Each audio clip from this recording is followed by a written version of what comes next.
Salut à tous, aujourd'hui on se retrouve dans Stockholm, dans le centre-ville, j'espère qu'on m'entend bien, il y a un petit peu de vent. Je m'étais dit que ça faisait quelques mois que j'étais là et puis je vous avais toujours pas fait visiter la ville parce que j'étais trop occupé à aller dans la nature, découvrir un petit peu tout ce qu'il y avait quand il y avait de la neige et tout ça. Du coup aujourd'hui je vais vous faire un petit peu visiter le centre-ville de Stockholm qui est très joli, il y a quelques petites vidéos, je vais essayer de faire un truc joli.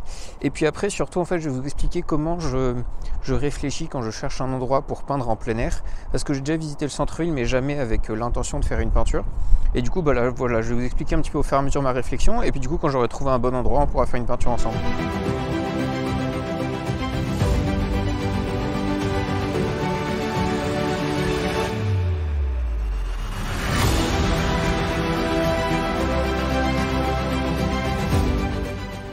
Donc la première chose très importante qu'on va faire une peinture en plein air, c'est que la lumière est vraiment cruciale dans la peinture, parce que s'il n'y a pas une belle lumière, ça peut paraître tout plat, il n'y a pas vraiment d'ombre, de lumière et tout ça, du coup ça fait quelque chose qui n'est pas très joli au final, même si vous avez très bien peint ça.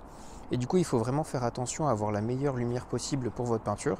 Et du coup pour faire ça en fait, les petits tips importants, c'est qu'il faut peindre déjà soit dans les premières heures, soit dans les dernières heures de la journée, comme ça le soleil est suffisamment bas pour faire une lumière assez douce et en même temps ça fait des grandes ombres, du coup c'est assez joli.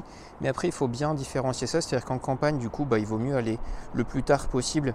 Quand on voit quelque chose comme ça fait vraiment des très grandes ombres, alors qu'en ville, à cause des bâtiments, il vaut mieux y aller un petit peu plus tôt, parce que s'il y a trop d'ombre, en fait, il n'y aura plus du tout de lumière entre les rues. Et la deuxième chose à avoir en tête pour avoir une belle lumière, c'est que forcément, quand vous allez peindre, la lumière va changer, le soleil va bouger et tout ça. Du coup, une bonne idée, c'est de prendre une photo soit au début et vous vous fixez là-dessus, soit en fait au meilleur moment que vous trouvez pour la disposition des ombres, les différentes couleurs, la chaleur et tout ça.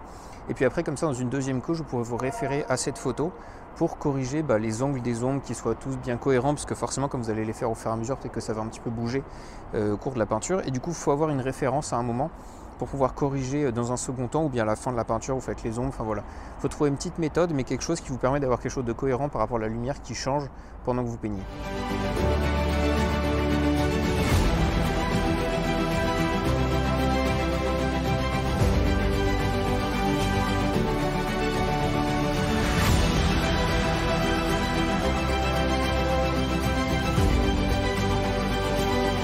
Vous pouvez voir juste derrière moi une magnifique église sur une petite place absolument déserte.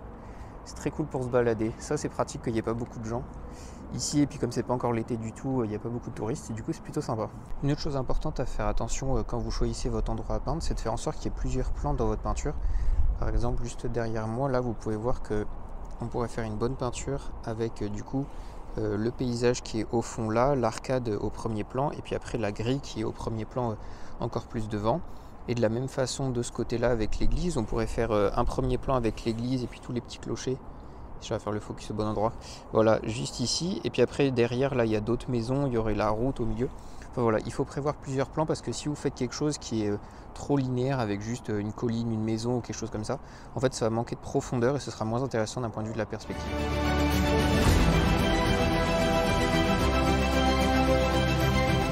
Là je suis dans le centre-ville de Stockholm qui s'appelle Gamla Stan, et c'est marrant parce que comme vous voyez derrière moi là c'est plein de maisons très très colorées, des tons rouges, orange, jaune et tout ça, et du coup il y a quelques rues principales et puis après entre il y a des mini ruelles comme juste derrière moi là avec des maisons qui sont très très proches, mais du coup c'est très joli, ça a beaucoup de cachets. Et puis là du coup c'est plus la vieille ville avec plein de petites maisons, et après il y a une partie avec le château du roi, et après il y a d'autres grands bâtiments répartis un petit peu autour. Et entre c'est très joli parce que du coup il y a des bras de la mer avec des ponts, plein de petites choses très très sympas.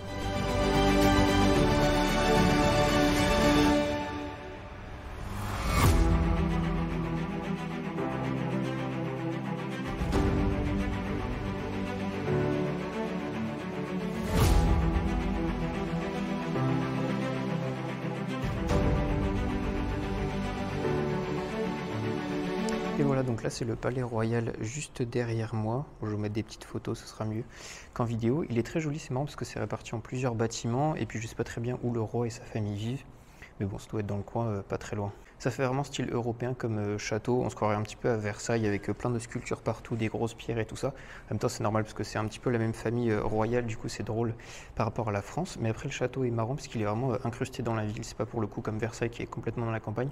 Là, c'est vraiment les rues dans la ville et puis le château est en plein milieu. D'habitude, les militaires sont habillés en uniforme plus classique avec un truc kaki et tout. Là, ils sont en bleu comme le drapeau suédois avec un vieux fusil, un vieux casque et tout. Du coup, je sais pas, c'est peut-être une fête quelconque où il y a des jours de drapeaux comme ils appellent ça ici. Où du coup, ils mettent des drapeaux suédois sur tous les bâtiments, sur les bus et tout ça. Et puis ça correspond à des fêtes particulières, aux anniversaires du roi et de sa famille, ou quelque chose comme ça. Mais donc voilà, j'étais pas au courant, mais leur uniforme est plutôt drôle. On se croirait à l'ancienne. Très jolie galerie d'art. Très sympa comme peinture, vue d'avion sûrement. Très très jolie. Il y a quelques Français qui doivent être dans le coin, vu le nom du bar et la petite affiche. Les couleurs de ces maisons derrière moi sont vraiment magnifiques.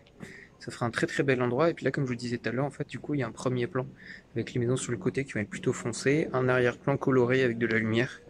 Franchement, ça pourrait être pas mal. Et là, derrière moi, on a un petit peu le même genre de spot avec l'église qui est là. Je vais faire le focus dessus pour qu'on voit. L'église qui est derrière là, les petites maisons avec les ruelles et tout. Et puis ça fait une belle perspective. Toutes les petites fenêtres et tout. Ça pourrait être très sympa à peindre ça. Et puis c'est la même chose avec les statues, vous pouvez voir juste là en vidéo, où en fait ce qui est important c'est d'avoir un beau contre-jour, en même temps on peut faire un petit peu des détails si vous avez envie sur la partie très foncée. Et puis comme ça ressort bien par rapport au reste et ça vous fait quelque chose de très contrasté. Comme ça vous pouvez aller quasiment dans le noir et quasiment dans le blanc dans le ciel. Et du coup c'est quelque chose qui est beaucoup plus intéressant que si tout était gris à peu près à la même lumière.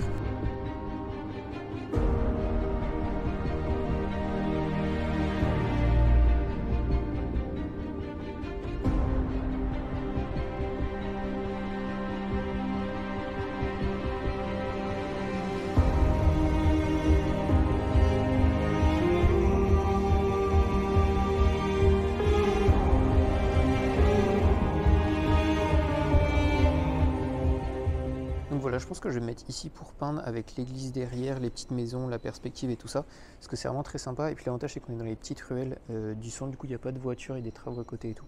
Du coup je serai tranquille pour peindre. Du coup voilà, j'installe mon matériel tranquillement et puis on va commencer la peinture. Je ne sais pas encore si je la mettrai dans la même vidéo ou dans une autre comme la dernière fois, suivant le temps que ça prend. Voilà, je ferai pour le montage après, mais voilà, c'est parti pour la peinture.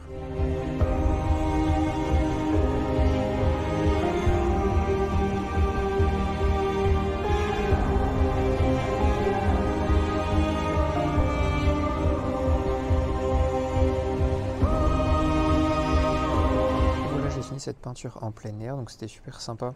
Le cadre là qui est derrière moi était vraiment très très joli avec tous les différents plans et du coup ça reprenait bien tout ce que je vous ai dit tout à l'heure pendant la vidéo où j'expliquais tous les éléments que je faisais attention pour choisir un modèle. Et du coup là c'était pas mal parce que du coup on avait plusieurs plans, c'est bien d'avoir du contraste dans les couleurs.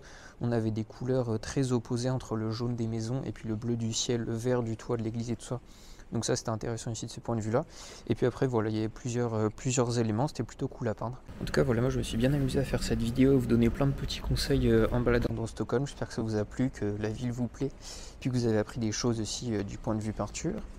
Donc voilà, si c'est le cas, n'hésitez pas à vous abonner et à liker la vidéo. Et puis on se retrouve bientôt.